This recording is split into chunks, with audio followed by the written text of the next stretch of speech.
to this day, I can still hear the squealing of the iron. I can hear the rumbling of the first tower coming down.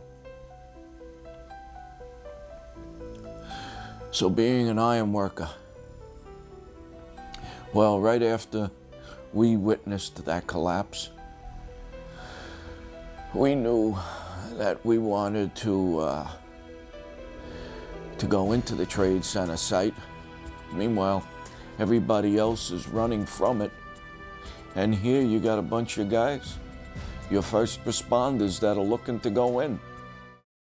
We found that the area was a public health and an environmental catastrophe. We were one of the first units into the South Tower.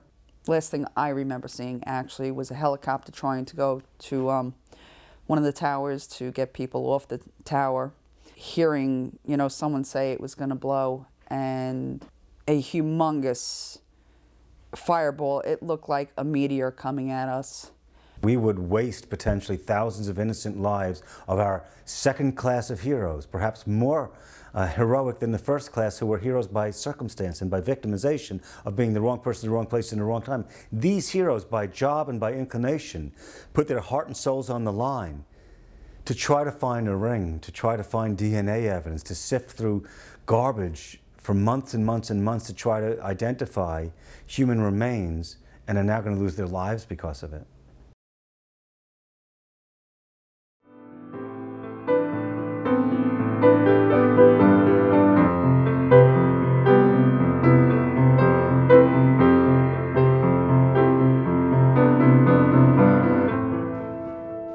Hi, I'm Marcia Mason. As a resident of Abiquiu, New Mexico, I became fascinated with local stories about Georgia O'Keeffe, which abound because of her legendary art and her notably distinctive personality. Georgia O'Keeffe spent her most productive years in Abiquiu, a small, picturesque Hispanic and Native American village located in the winding back roads of northern New Mexico. This is a story about her life in Abiquiu, not lived as the recluse as many biographers describe her, but as a contributing, caring member of the village of Abiquiu. This is a story of her relationship to a small Hispanic boy, a boy that she loved and taught how to paint. From that relationship comes a story that shakes the world of modern art and everything we believe about the other O'Keeffe, Mother O'Keeffe. O'Keeffe understood the limitations of Jackie's impoverished world and wanted to be a catalyst for change. Jackie, as a child, knew nothing about the illustrious world of one of the most important 20th century artists. And O'Keeffe delighted in his sense of innocence and his boyhood charms. Children were a non-threatening entity to O'Keeffe, and she felt comfortable around them. O'Keeffe could see that she could make a difference in Jackie's life. He gave her the opportunity to connect and care for a child she never had but wanted. Jackie even referred to her as Mother O'Keeffe. Georgia O'Keeffe's legacy is rooted in her determination to live life on her terms. She lived not to please the art world, but rather to please her inner world. Georgia O'Keeffe remains in the memories of many in Abiquiu as a great friend and neighbor. Her relationship with Jackie came as close for her as mother's son could be. She told a friend, "Living in Ghost Ranch has just meant happiness. Sometimes I think I'm half mad with love for this place." And later she said, "My feeling about life is a curious kind of triumphant feeling about seeing it bleak, knowing it is so and walking into it fearlessly because one has no choice, and simply enjoying one's consciousness."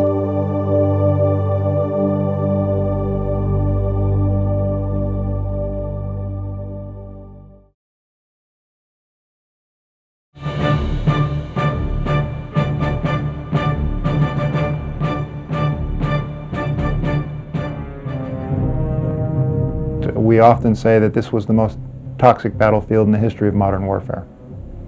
In research that I've conducted with Dr. Howard Ernovitz of the Chronic Illness Research Foundation, we've found that the veterans are showing evidence of fragments of what appear to be chromosomes in their serum. That is, in the acellular portion of their blood, where there should not be any RNA, we're finding sections of RNA, or nucleic acids, that are consistent with sections of chromosomes that are associated with diseases that are known to be linked to the kinds of exposures reported by the veterans in the Gulf.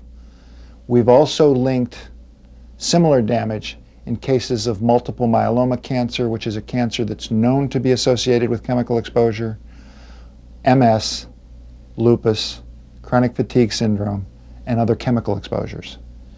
So what we've found is that there is evidence, genetic evidence, that these veterans were exposed to toxic, hazardous compounds. So we found that in combined chemical exposure, there was actually breaches of the blood-brain barrier and leaks that could have resulted for penetration of chemicals or pathogens like bacteria or virus to the brain, and also could have resulted of essential chemicals leaking from the brain to the bloodstream. After Jay came back from Saudi in July of '98, my husband was diagnosed with metastatic adenocarcinoma of unknown primary. Doctors said it was a chemical environmental cancer. To me, I feel that the Army, yes, they gave me 23 good years with my husband, but they've also taken away a lot of years too.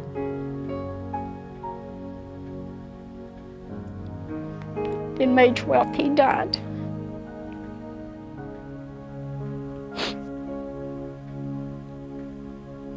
The government don't understand. They don't know what they've taken away from us. The U.S. has to stop saying to the more than 100,000 soldiers who are sick from their service in the Gulf, prove to us what you were exposed to, or what combination of factors led to your illness. We have no moral choice but to take care of the young men and women who put their lives on the line in service to this country.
My name is Stephen Poling.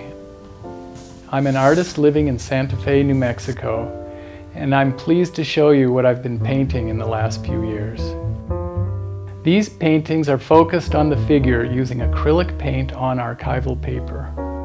What I'm striving for is the richness, the fullness, and the energy of life. I'm very passionate about this work, and my hope is that these paintings will give you as much pleasure and inspiration as they do me in creating them.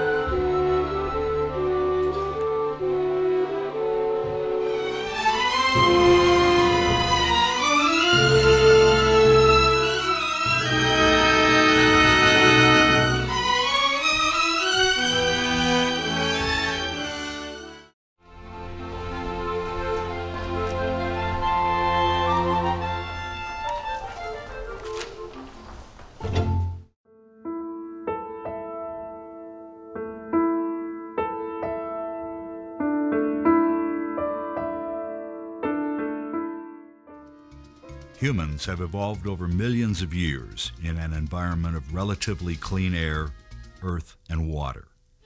Since World War II, however, tens of thousands of new chemicals have entered the marketplace, and the safety of most of them has not been verified by any government agency. We knew when we read the back end of a paint can that, it said it'll cause this and cause that and cause this and cause that, and we used to laugh and say, why don't they just say it'll kill you? People just don't understand how sensitive you can be and how sick you can become from, household cleaning products or their perfume or their aftershave or little things like that. Multiple chemical sensitivity is probably the most common name that has been used for this set of symptoms that some people report having, where they respond adversely to common things in the environment: chemicals, foods, medications, alcoholic beverages, caffeine. And their symptoms occur at levels of exposure that don't bother most people, and formerly did not bother those individuals either in many cases. Some of these people became ill after an exposure, like in a sick building or pesticide exposure. And now they're reporting multiple symptoms in response to a wide range of chemical exposures, chemicals that are completely unrelated to each other.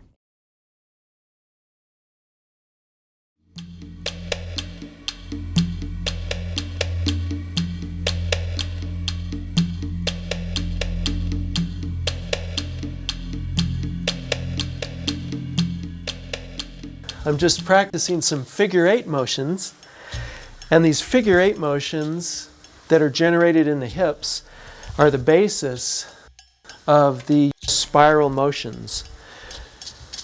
And if you notice, they make a figure-8 around both ball and socket joints of the hips. There's this figure-8 motion that's with you when you're doing most anything, even walking. It's a natural way the body moves, back and forth, spiraling around. But the interesting thing about these motions is that we've also included the flexion and extension in the spine with twisting motions. So when the body twists, there is an extension. We're in extension, and then what happens when you come back around, the body goes into flexion. Extension, flexion, and when you put it all together, you've got the nice spiral motion, the nice figure-8 motion, and this is the basis of all the moves that we're going to do.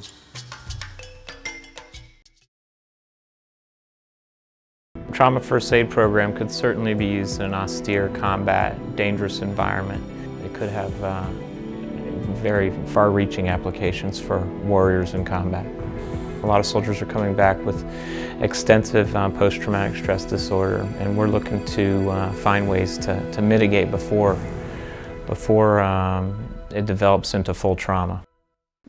The focus of trauma first aid is not therapy, but rather resilience, prevention, and reducing effects rather than treating the effects after it's over. With the military, there's such a great stigma and great fear about the whole mental health issue, and I'm not sick and there's nothing wrong with me. Where if we can talk to a soldier, a warrior, about the physiology of what happens, of recognizing while these normal stress reactions are happening and how they get locked into the system, and then they continue after the nervous system should be able to calm down, and they don't. We're in the process of doing trainings with the 1st Medical Brigade at Fort Hood, a pilot project, to teach them, number one, the physiology of trauma, how different parts of the brain are responsible for different responses in the human nervous system, and then how they can recognize that in themselves and in others, and what to do about it while it's happening.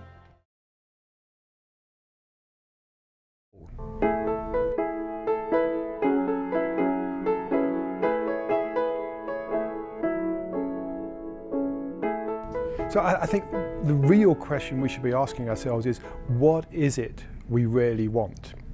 And I think deep inside, if we really go into it in the final analysis, what we all want is something inner. We want to feel more at ease. We want to feel love, compassion in our hearts. Basically, we want to be free from all the stuff that keeps the mind blocked, tangled up. So if that's what we want, let's start putting our intention into how can we really feel at ease inside. And that, I think, is where the spiritual traditions come in, with thousands of years of experimentation and experience of what it takes to actually feel okay. And the basic message which comes up time and time again is about it's letting go, it's releasing, relinquishment, relaxation, and it's the opposite to wanting more.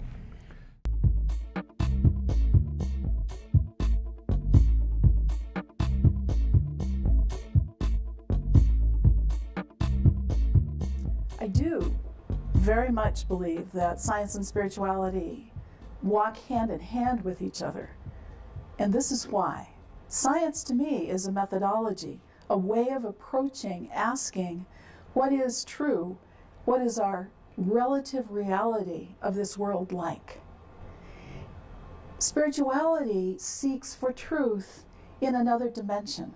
Sometimes those dimensions don't merge, and sometimes they do.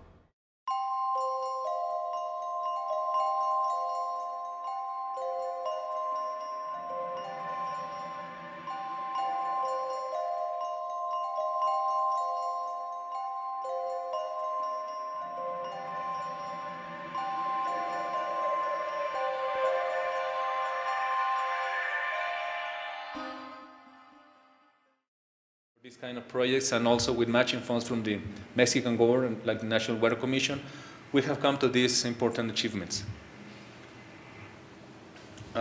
We cover 62 miles in the north and 186 miles in Mexico. We have to serve some 22 million persons in this area in the U.S.-Mexico border. The net results in almost 13 years of operation. We have 118 certified projects with an estimated cost of almost $2 billion. We have provided technical assistance for 137 communities, more than $32 million.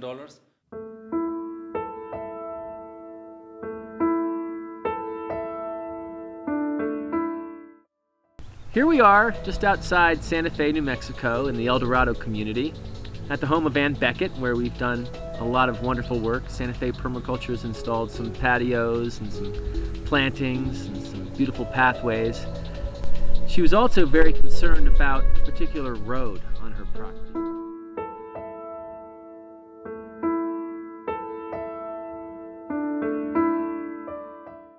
A sushi chef's knife is as important to him as a sword is to a samurai.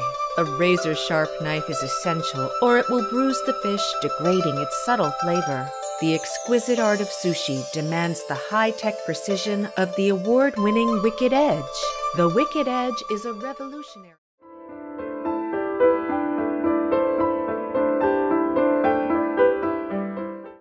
Hello, I'm Darlene Chandler Bassett, and I'm here today with Mary Johnson. Her memoir is entitled An Unquenchable Thirst, following Mother Teresa in search of love, service, and an authentic life. There was a side of her that has been revealed recently from her writings, where she talks about this agony in her soul, where she felt like God went far away and she didn't feel his presence anymore, and she wondered sometimes if he was even there at all.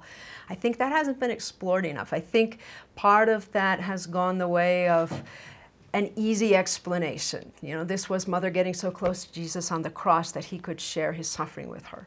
And, well, perhaps there's more to it. I think we can look at that. Catholics also judge everything really kind of based on perseverance. A good marriage is one which lasts. It's not so important whether the two people love each other, but a good marriage lasts. It does not end before one of the spouses dies. So Catholics always want to know, why did I leave? And one of the reasons I wrote the book, I think, was to try to explain that. It's not a question that's easily answered in 30 seconds.